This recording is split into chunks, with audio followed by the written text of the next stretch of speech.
I'd like to experiment with a new form of video. Usually when I do a deep dive on a particular pantheon, say Etruscan, I sprinkle in historical, linguistic, and ethnocultural tangents. But I know that lectures on context can sometimes slow down those videos and take away from what should be story time. I also know that context is important and that there are those out there who, like me, aren't afraid to get a little pedantic. So this video is for the nerds. Now open up your spreadsheets, databases, and notepads. Get a caffeinated beverage. It's study time.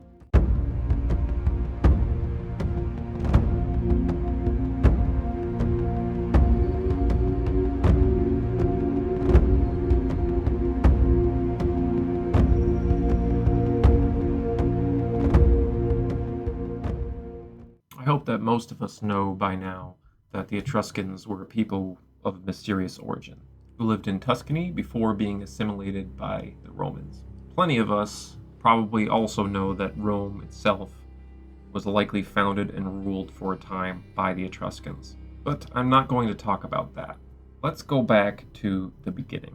Where did they come from, and what aspects of Etruscan culture can we prove to be the most authentic to them? In order to understand the Etruscan pantheon of gods, you must first understand where the Etruscans themselves came from, and therefore prove which of their gods are truly theirs. Linguistics are of particular importance here to comparative mythologists like myself, so make sure to take note of the linguistic roots and categories of the Etruscan language in this video. For starters, the Etruscan language is a non-Indo-European language, so we might therefore call it a Paleo-European language. Not necessarily because it was a Paleolithic language of hunter-gatherers, but because it's at least more indigenous to Europe than the Indo-European language of the Eurasian steppe are. Some Indo-European languages right here, for instance, would be the Italic languages in red, the Illyrian languages here, and the Pannonian and Celtic languages over here, all surrounding the Etruscans around the time of the rise of the Roman Republic. Some other Paleo-European languages that we can at least point to on this map would be the Ligurian, Corsican, or Taurian language, the Nuragic or Sardinian language, the Basque or Aquitanian languages, the Iberian and the Cartesian languages, the Siculian languages, and it's not in the game right now, but the Aetio-Cretan or Minoan languages. There are, of course, a few others, and there are many substrates in other languages, Indo-European languages, words, for instance, loan words from previous cultures that were Paleo-European within languages throughout Europe. The linguist Helmut proposed that the Etruscan, Rhaetian, and over here the Lemnian languages are all related, and he called the Tyrrhenian family, based on the Tyrrhenian Sea here. Now imagine if there was a super language family that could tie together Tyrrhenian, Taurian, Sardinian, Eleotic, even Basque, Aquitanian, Iberian, and Cartesian languages, as well as some of these lost ones in Crete, the Minoan, Lemnian, even Aetio-Cypriot language. You might get an idea of what I'm getting at, and the hypothesis I would like to forward in this video. But let's not get ahead of ourselves just yet. I might actually be related to the Etruscans. My Swiss grandmother was Romansh, whose language is a branch of the Rhaeto-Romance languages. Switzerland, of course, is around where here was. Rhaetians are right here. And the Rhaeto-Romance languages were heavily mixed with Latin, Celtic, and Rhaetic. How much of that language actually retained an old Rhaetic base is debated, but that some of the genetic profile of this region would have been assimilated by the Romans, mixed with the Romans, and ultimately retain some genetic legacy all the way up until Switzerland and the Romansh, I think is reasonable. Before being conquered and largely assimilated by the Romans, they were said to have been driven into the hills by the Gauls. That would be the Cisalpine Celts here, although they might have also been pushed out by the related Italic peoples. Before that, the Rhaetians actually lived here in the valley of the Po River. And they were therefore settled on the opposite side of the Apennine Mountains from the Etruscans here. And being related languages, it's likely that they were originally branched off from the same people. The Roman Emperor Claudius wrote a lost work on the Etruscans titled the Tyrrhenica. If only we had this source to work with, maybe the origin of the Etruscans wouldn't be so impossible to definitively answer. The two most popular claims about the origin of the Etruscans are either that they were from Anatolia at some point in time, or that they were indigenous to Italy. I think both of these hypotheses are overly simplistic, even regardless of their content. For one, whether a culture is indigenous to a given region is relative. Every region on Earth had a time when humans did not live there. Whether a population is, quote, indigenous depends on what other cultures are migrating into it at any given time. To the Romans, Greeks, and Gauls, the Etruscans were most likely indigenous to Italy, since they lived there before they arrived. But if the Proto-Etruscans migrated into Italy during the Neolithic expansion, from Greece and the Aegean, ultimately from Anatolia, then they would have met indigenous Mesolithic Epigravidian hunter-gatherers, who would have seen them as migrants. I will argue that the Etruscans originated both from indigenous populations and from Anatolian immigrant populations. But let's look at some more specific claims first. The first claim I'll mention is the claim of their indigenous origin from older settlements and cultures in Italy, the most widely accepted hypothesis. And it's accepted for good reason. It's backed up by archaeological evidence that we ought to visualize in our minds well before going on to other competing sources. The Etruscan culture is officially stated to have crystallized around 900 BC, a continuation of what archaeologists call the Villanova or New Town culture, which actually began around 1200 BC, during or after the Bronze Age collapse, a notorious time when Bronze Age empires in the East were falling to invading peoples on land and sea from almost every direction, alongside widespread famine caused by a widespread climate crisis.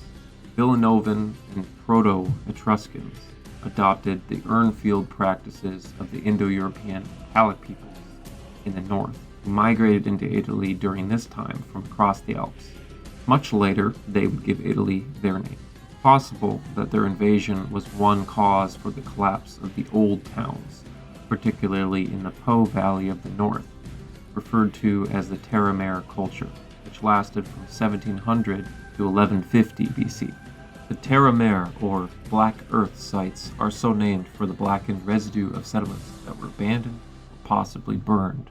The problem with the narrative of tying the Terra Mare culture to the Villanova culture is that the Terra Mare culture was restricted to the north side of the Apennine Mountains, not Etruria, on the south side of the Apennine Mountains, which doesn't have the same signs of blackened earth that you see on the north side.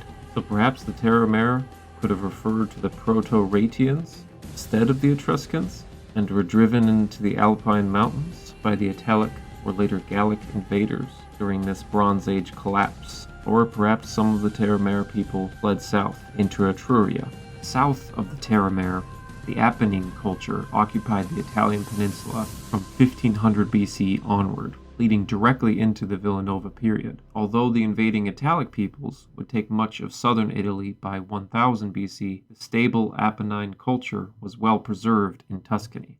Although the Polada culture of the Po Valley preceding the Terra Mare is said to have lasted from 2200 to 1500 BC, the Proto-Apennine culture remained quite unchanged all the way back to the Bell Beaker culture in 2800 BC, the first real Indo-European influence in the area, albeit probably only in the ruling or warrior classes. The Polada in the north appeared to be at least a trade-based extension of the Unitese kingdom of Bohemia and Bavaria, the homeland of the Celtic and Italic peoples. And I say kingdom rather than culture because the Unitese culture had evidence of a remarkably centralized government for the time, fit with an upper class of warlords who may have sworn loyalty to a wealthy central king.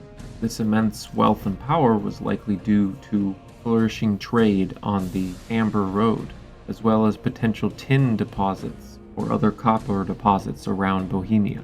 Due to the vast copper mines of Liguria near Etruria and the location of the Plata culture in the Po Valley on the road, there was likely flourishing trade with the Mediterranean. There's a large gap in the archaeological record between the Bronze Age bell-beaker culture and the Neolithic cordial ware culture in Italy from 2800 back to 5500 BC. Not because nothing was happening, but because archaeologists haven't designated a proper name for Chalcolithic Italy during this transition between Neolithic and Bronze Age. Metallurgy was flourishing across Italy, especially in Liguria, like I mentioned, where copper mines were being established, likely kickstarting trade with the rest of the Mediterranean, especially with the growing influence of empires in the Middle East at the time. The Akkadian Empire was the first around 3000 BC, succeeded by many others.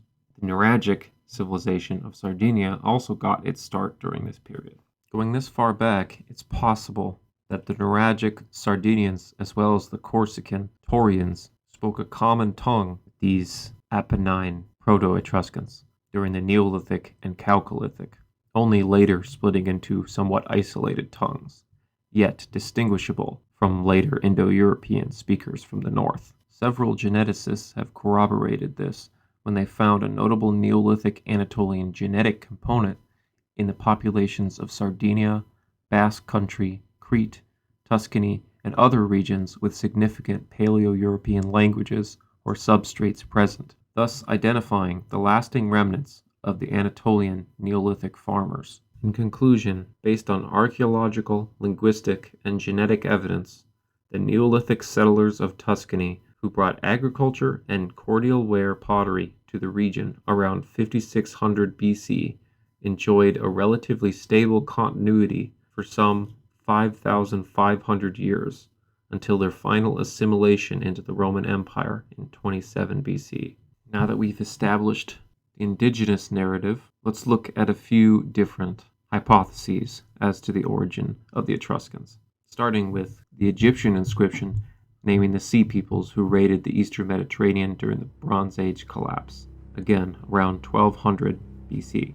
The Teresh are included on the list of sea people and are thought by some to be referring to the Tyrrhenians or the Etruscans, although this is mostly speculated on the sound of the name. Some scholars propose that the Teresh or the Chardin could have originated in Anatolia or the Aegean and settled in Tuscany and Sardinia after the sea raids, thus naming those lands after themselves. But as we've already established, there's little break in the continuity of culture and industry found in Sardinia, for one, between the Nuragic civilization before and after the Bronze Age collapse, indicating that the Sardinians, were likely indigenous to Sardinia after all. The Sardinians and Etruscans were renowned pirates, according to the Phoenicians, Carthaginians, Greeks, and Romans who treated with them. Legend has it that a Sardinian pirate named Nauplius sank the Mycenaean fleet on its way back from Troy. The Trojan War and the Sea People raids did indeed happen at the same time. It's possible that the Teresh referred to the Taurians of Corsica instead. The Taurian, Nuragic, and Teleotic civilizations of Corsica, Sardinia, and the Balearic Islands were all so named by archaeologists after their identical megalithic tower structures, further indicating an undeniably close connection between these Neolithic and Bronze Age cultures. These islands, along with Crete and Sicily, also have the largest percentages of Neolithic Anatolian ancestry in their contemporary populations. Some scholars assume this genetic influence came from Levantine Phoenicians who settled the western Mediterranean much later, but it's far more likely, based on the previous hypothesis, that isolated populations owe their unique genetics to older and more indigenous ancestors than to relatively newer migrants. This tends to be generally true across the globe. Populations on islands and remote mountains tend to resist the influx of new genes into their regions. This is common sense. The less likely alternative would be that the Neolithic populations across the Mediterranean were all somehow entirely wiped out by 1000 BC, then conveniently repopulated with genetically identical Anatolian Levantine peoples, whilst at the same time resisting the influx of Indo-European steppe ancestry into Europe and the Mediterranean. Tuscany, likewise, still has a large degree of Neolithic Anatolian ancestry.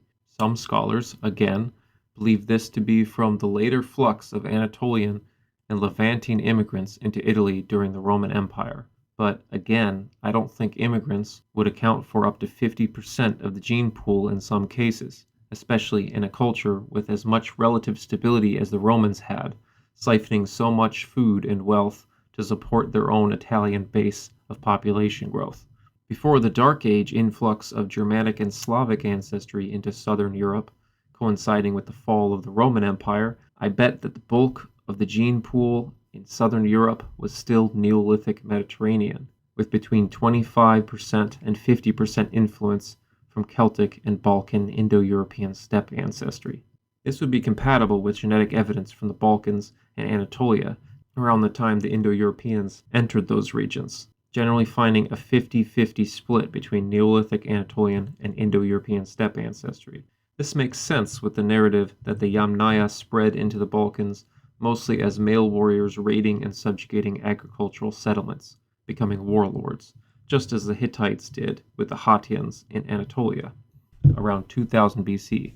And the Mycenaeans likely did the same thing to the Pelasgians in Greece.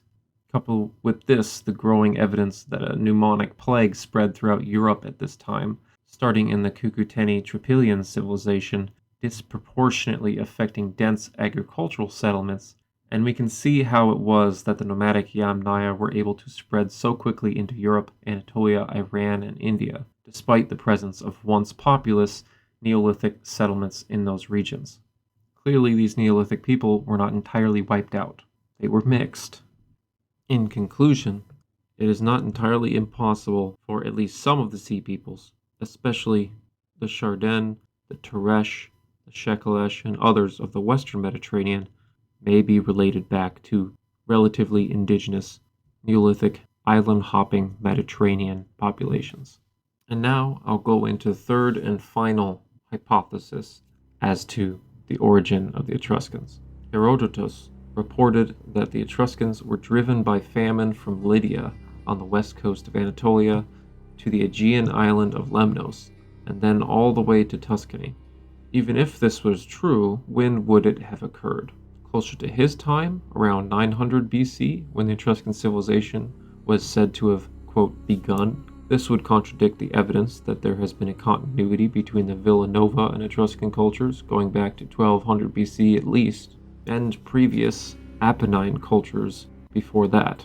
It's maybe possible that an outside power from the Aegean or from Lemnos raided and settled in Etruria, mixing with the local Apennine or Villanova cultures, eventually becoming Etruscan. However, this would imply that all Tyrrhenian languages, including Etruscan and Rhaetic, originated from these pirates and settlers from Lemnos at the very beginning of the Villanova period, somehow assimilating and changing the language of swaths of indigenous Italians, whilst at the same time outcompeting incoming Italic and later Gallic speakers of Indo-European. I think that I would sooner believe that Lemnos was conquered by the Teresh, or the Tyrrhenians, than that so much of Italy was settled all of a sudden by an island as relatively small as Lemnos.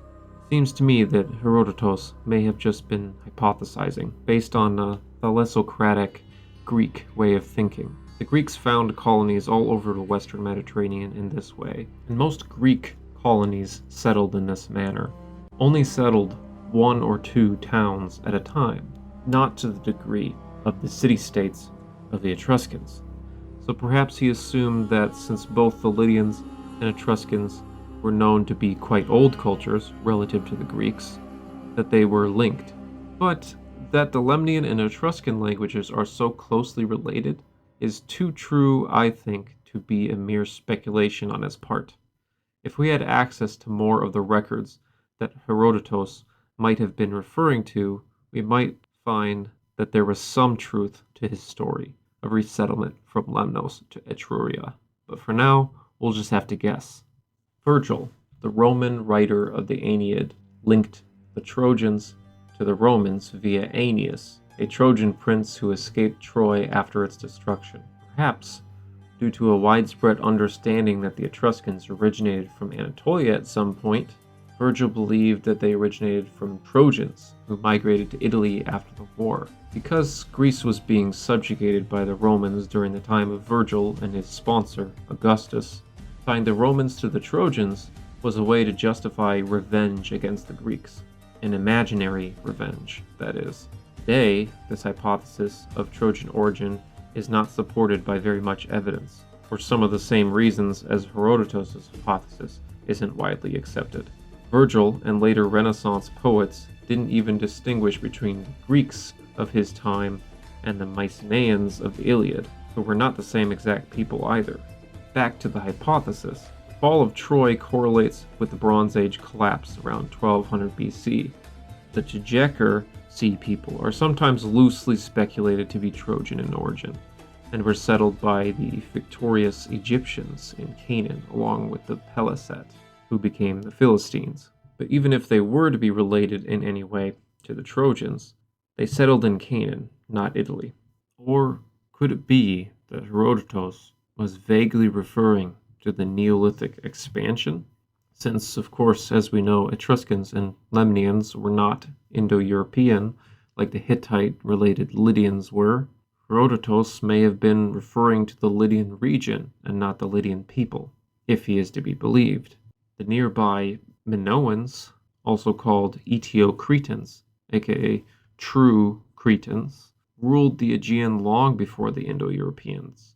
Unlike what seems to me to be most channels that cite Herodotus' hypothesis only to dismiss it, I think it's important to note that Herodotus referred to the Etruscans and the Lemnians as splitting off from the Pelasgians, not the Luwian-speaking Lydians, as most people I've heard claim. Thucydides also connected the Pelasgians with the Tyrrhenians. Pelasgians were the pre-Hellenic and pre-Anatolian inhabitants of Anatolia, Greece, and the Aegean. What I mean by pre-Hellenic and pre-Anatolian in this case is before the Indo-European, Hellenic, and Anatolian languages spread into Greece and Anatolia, respectively. This is one of the issues with throwing names around without knowing the context of their use. When scholars refer to Anatolian Neolithic farmers, ANF, they are not referring to the speakers of Anatolian languages, like the Luwians, Lydians, and Hittites, who arrived in Anatolia much later from the Balkans, ultimately from the Eurasian steppe. The Pelasgians would have correlated with the nameless Anatolian Neolithic farmers, who settled and farmed the coasts of the Aegean as far back as 6700 BC. Archaeologists refer to them vaguely as Neolithic Greece, much the same as Chalcolithic Italy. This is yet another issue with names. When a people as fundamentally important as these Neolithic farmers is overlooked by mainstream educators because they don't have their own memorable, snappy name. The closest name we have for them would be the Pelasgians, but scholars dismiss this term, usually, leading many pseudoscientific sources to pick it up and use it, thus spreading false narratives more effectively than sound ones. The main issue I have with the term Pelasgian is the minute possibility that Pelasgus, its namesake, may not have even been a Neolithic farmer, but just part of an earlier wave of Indo-European Hellenic peoples into Greece. Not quite old enough. Nonetheless, it's the best name we've got to capture the idea I'm going for. From where I'm sitting, the Pelasgians were Neolithic settlers from Cyprus and Anatolia, who first settled Crete, the Aegean, and Greece starting around 7000 BC. By 5000 BC, after about 2,000 years of expansion and exploration, they had settled the coast of the Mediterranean Sea from Italy and Sicily all the way to Iberia and Mauritania. Archaeologists refer to this wave of Neolithic and megalithic settlements across the western Mediterranean as the Cordial Ware or Cardium Ware culture, which we mentioned earlier, due to the consistent style of their pottery.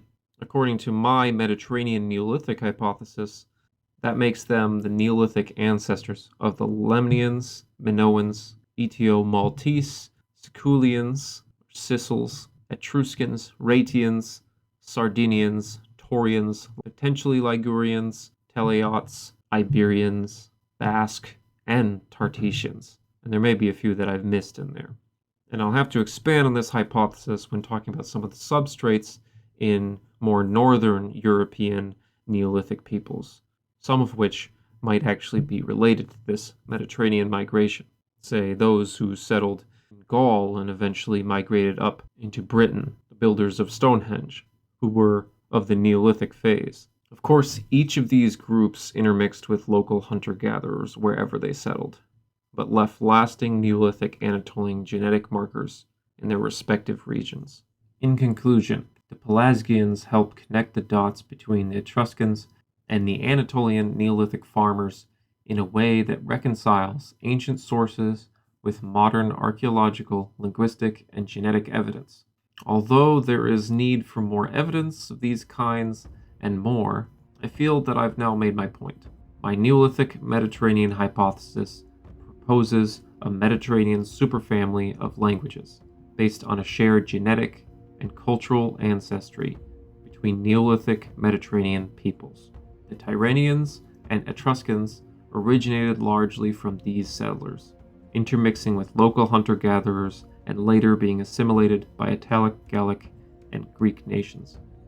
My next video on this series will be on the Etruscan pantheon of gods, now that I put them into their proper context. Given that context, it'll be important for me to focus on agricultural and chthonic motifs, which tend to be stronger in Neolithic cultures, and I'll compare similar deities from other Mediterranean pantheons to help reveal aspects that may not have been preserved in the Etruscan example. Also, since Neolithic Anatolians branched off from Hattans as well, and will likely have been influenced by the Natufian Proto-Afro-Asian peoples of the Levant, where agriculture began, I will have to see if any Hattic, Caucasian, or Semitic motifs resonate with the Etruscan ones. You see, context is important. If you enjoyed this episode as much as I have, then leave a like and subscribe to see some more in this series. And I'll see you in the next video. If I get enough interest in the comments, I'll also do a live stream tier list for the zodiac of the Etruscan gods. I figured a live stream format would be a little more fun to do for those. I will leave as many sources as I can in the description. Given how interdisciplinary and extensive the research to build this video was, it's going to take some time to really weed through and collect all of that research, really. I'm curious to see if people really like this kind of academic video. It means a lot to have other people interested in these kinds of things. The ancient world is really a big passion of mine, and there's so much more I'd like to study and present of my findings. Now I think I'm going to get back to the editing of the video. See you in the next one.